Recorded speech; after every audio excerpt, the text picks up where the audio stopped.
Hi hello ಎಲ್ಲರಿಗೂ.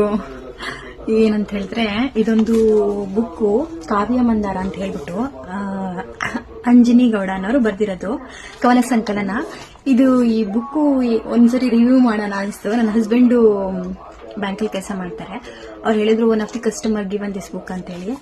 So ಹೌದಾ, ನನಗೂ ತುಂಬಾ ಇಂಟ್ರೆಸ್ಟ್ ಇತ್ತು. ಸರಿ, ಏನು ಕಾವ್ಯ ಸಂಕಲನ ಅಂತಂದ್ರೆ ಓದೋಣ ನೋಡೋಣ ಅಂತ ಹೇಳ್ಬಿಟ್ಟು ಸರಿ ಅಂತ ಹೇಳಿ ಈ ಬುಕ್ನ ಓದಿದಾಗ ಒಂಥರ ನನಗೆ ರೋಮಾಂಚನ ಅನ್ಸುತ್ತೆ. ಈ ಬುಕ್ನ ಓದಾಗ ನನಗೆ ಇದರಲ್ಲಿರುವಂತ ಕವನ ಸಂಕಲನ ಮೇಲೆ ನನಗೆ ಅಷ್ಟೊಂದು ಇದನ್ಸ್ಲಿಲ್ಲ. ಆದ್ರೆ ಈ ವ್ಯಕ್ತಿ ಏನಂತ ಹೇಳಿದ್ರೆ ಆಲ್ಮೋಸ್ಟ್ ಒಂದು 7-8 ಪುಟ ಕೃತಜ್ಞತಾ ಭಾವನೆಗಳನ್ನ ಅಂದ್ರೆ ಕೃತಜ್ಞತೆಯನ್ನ ಸಲ್ಲಿಸಿದ್ದಾರೆ.